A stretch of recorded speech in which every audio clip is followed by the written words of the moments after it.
yang dilakukan oleh pemerintah atau regulasi yang dikeluarkan oleh pemerintah juga ada soal hal-hal ilmiah, mengeluarkan penelitian soal vaksin, tapi itu diprediksi di tahun 2021. Dan untuk mengelaborasi hal tersebut sudah tersambung melalui pesawat telepon, sudah ada epidemiolog dari Departemen Ilmu Kesehatan Masyarakat FK Unpad, ada Pak Boni Wim Lestari. Halo, maksud kami Mbak Boni. Halo, selamat sore Mbak Boni. Iya, sore Mbak Dea. Ya Mbak Boni, kita lihat ini per tanggal 18 Juli angkanya luar biasa, kita mengalahkan Cina, melampaui Cina dengan angka yang di atas 80 ribuan. Bagaimana Anda melihat hal ini? Apakah pembukaan tempat-tempat usaha ini menjadi salah satu faktor yang besar untuk bisa membuat angkanya itu menjadi meroket hingga saat ini? Ya, kalau dilihat sebetulnya tadi itu kan yang kita lihat adalah total kumulatif dari kasus yang ditemukan begitu ya. Dan setiap hari dilaporkan. Memang sejak awal Juli ini sudah kita lihat sudah diorde hampir 2.000 ya, jadi 1.400, 1.600, 1.800 turun, nah seperti itu. Nah jadi sebetulnya kalau saya dari sisi epidemiologi yang informasi lain yang kami perlukan itu sebetulnya adalah berapa sih kasus terduga itu yang dites sebetulnya. Jadi itu menggambarkan juga berapa positivity rate dari orang-orang yang dites tadi. Itu merupakan salah satu indikator yang penting juga untuk melihat apakah memang laju infeksi di kita masih meningkat atau memang sebetulnya efek dari testing yang lebih banyak begitu. Nah ini sebetulnya masih belum jelas karena tidak ada laporannya saya kira berapa kasus terduga yang dicek per harinya. Ya sebagai contoh mudah adalah misalnya begini, kalau kita mentes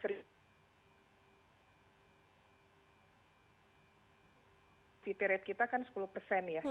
Tapi kalau misalnya kita ngetes 1.000 orang, sementara 500 positif, itu positivity kita 50%.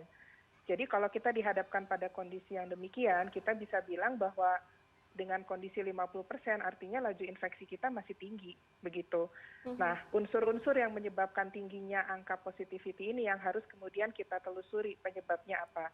Apa mungkin karena mobilitas penduduk yang lebih banyak, lebih meningkat ya dibanding sebelum kita, karena sekarang kan sudah tidak ada PSBB gitu ya, hanya beberapa yang masih PSBB. Apa mungkin efek mobilitas, efek pembukaan mal dan sebagainya. Nah itu bisa kita teliti sebetulnya. Tapi ini kelihatannya jumlah kasus yang dites ini masih, saya sendiri tidak tahu pasti gitu angkanya berapa, karena kalau ternyata cuma 10% ada berarti sebetulnya walaupun dia naik tapi sebetulnya laju infeksi bisa kita bilang sudah mulai menurun begitu. Kalau dibandingkan misalnya dengan Cina atau Tiongkok yang tadi kita bicarakan atau tadi kita bahas di sini, mereka ini ya jumlahnya lebih sedikit dari kita, walaupun jaraknya cuma sekitar 1.200-an, kita lebih menang daripada Cina soal jumlah kasus positif. Anda melihat bagaimana dengan yang dilakukan oleh Tiongkok soal tes misalnya, perbandingan tes yang dilakukan oleh pemerintah Tiongkok, apakah ini bisa menjadi hal ideal yang supaya bisa dicontoh oleh pemerintah Indonesia misalnya? Ya, saya kira ini memang tergantung dari bagaimana strategi kesehatan masyarakat yang diterapkan. Setiap negara pasti punya strategi yang berbeda gitu ya. Nah, hanya kalau misalnya kita lihat di laporan Badan Kesehatan Dunia atau WHO, itu Cina itu masih dengan kasus yang waktu itu sekitar 84.000 sekarang, itu tipe epideminya itu mereka masih dalam tipe cluster of cases. Jadi kalau dari sisi epidemiologi itu artinya jumlah kasusnya itu masih berkelompok di klaster-klaster tertentu. Sedangkan Indonesia sejak tanggal 17 April itu sudah mendeklarasikan sebagai daerah atau negara dengan penularan transmisi lokal. Artinya penularan itu sudah ada di masyarakat dan ada kemungkinan kita sudah sangat sulit untuk mengidentifikasi sumber penularan begitu. Jadi dari staging epideminya sudah beda. Kita ada di Cina sekarang masih stage 3, kita sekarang sudah lebih meningkat malah stage 4 gitu. Jadi artinya memang, kita akan lebih sulit akan lebih sulit jika tidak membuat tes yang lebih banyak ya? betul. Jadi artinya sebetulnya epideminya sudah lebih berat kalau dilihat dari tahapan epidemi. Kemudian dari sisi strategi kesehatan masyarakat, bisa dibilang negara-negara seperti Cina, Thailand, strategi eliminasi. Jadi mereka melakukan semua aktivitas untuk memutus rantai penularan secara optimum. Karena mereka tidak ingin COVID itu menjadi penyakit yang endemis begitu.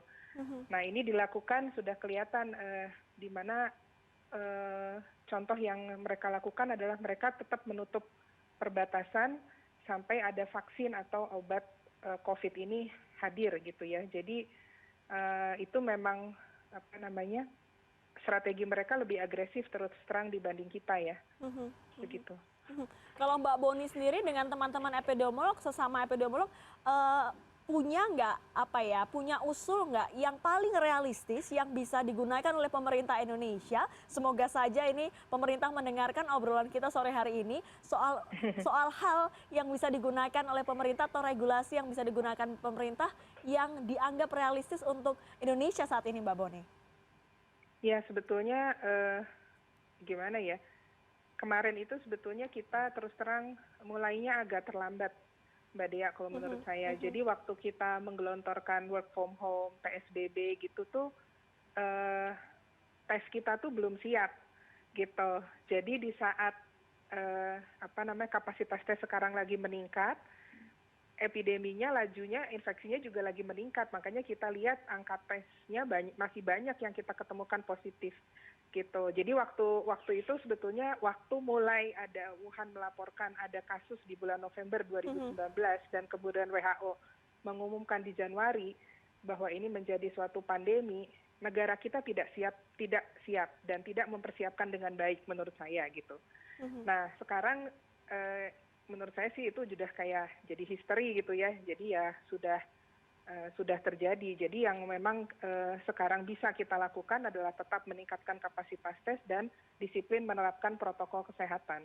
Hanya itu yang bisa kita lakukan.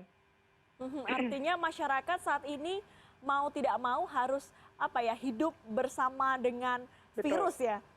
Harus berdamai. Sekarang mau nggak mau, maksudnya berdamai itu adalah COVID akan ada gitu. Dan saya di rumah sakit juga sudah melihat mulai ada kasus yang kemarin kita temukan pasien tuberkulosis dengan COVID. Jadi akhirnya kita harus screening lebih intensif lagi karena bisa jadi ada penyakit penyerta gitu. Jadi pasien itu tidak hanya misalnya kita mencurigai ada demam berdarah, tapi bisa juga gitu ada demam berdarah dengan COVID gitu. Itu sebagai resiko kalau memang akhirnya jadi endemis begitu. Tapi ini sangat berpotensi menjadi endemi ya, Mbak? Kelihatannya seperti itu. Dengan kemarin kan Kemenkes sudah mengeluarkan pedoman yang baru, yang kelima, revisi kelima untuk pedoman penanggulangan COVID nasional. Dan di situ sudah kelihatan bentuk-bentuk formulirnya, tampaknya memang sudah akan disiapkan COVID ini seperti tuberkulosis, kemudian seperti demam berdarah dan masuk ke dalam sistem kewaspadaan dini. SKDR namanya kita bilang. Baik, kelihatannya demikian. Baik, terima kasih Mbak Boni Wim Lestari, ini adalah epidemiolog dari Departemen Ilmu Kesehatan Masyarakat FK Unpad yang tadi melalui sambungan telepon dari Bandung, Jawa Barat menjelaskan bagaimana situasi terkini dan saran-saran untuk pemerintah untuk bisa menekan laju pertambahan kasus COVID-19. Terima kasih. Dan untuk memantau langsung penanganan COVID-19 di Jawa Timur, Menteri Kesehatan